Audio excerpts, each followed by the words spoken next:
Hello लोगोफोर, नै जोंहा दहाय देबोरगाव गार्डेनाव बेरायहैदोंमोन। नोंथांमोनहा एसे नायदो आरो भिडिअखौ मोजां मोनदोंबा लाइक आरो साबस्क्राइब, शेयार एन्ड कमेन्ट्स खालामनानै होदो आरो गोदान चेनेल। नै लोगोफोर, आंनि फिसाजो मैनालि गेलेनायखौ नायनोबा ओरैबायदि दुस्थ' आंनि फिसाजोआ आयै, केमेराबो खेबजाया, फट'बो खेबजाया, खालि दुस्थ' बिराद दुस्थ'।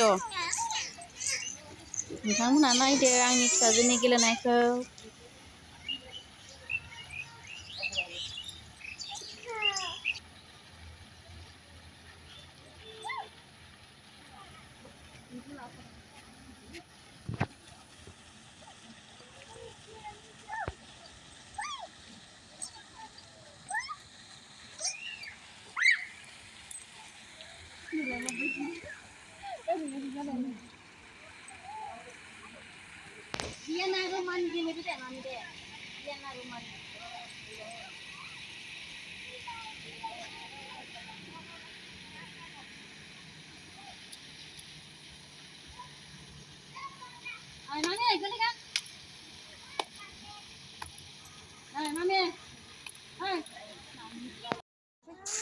खेबजाया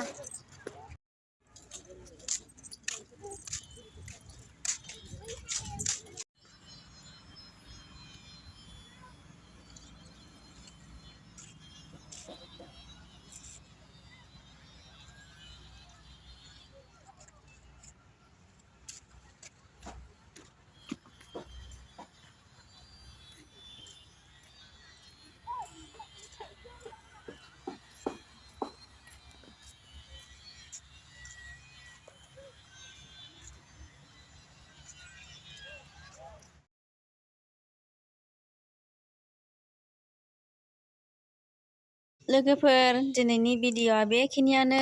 नोंथांमोनहा नायदो आरो मोजां मोनदोंबा लाइक आरो साबस्क्राइब, शेयार खालामना होदो आरो कमेन्ट्सआव हरदो। बाय बाय।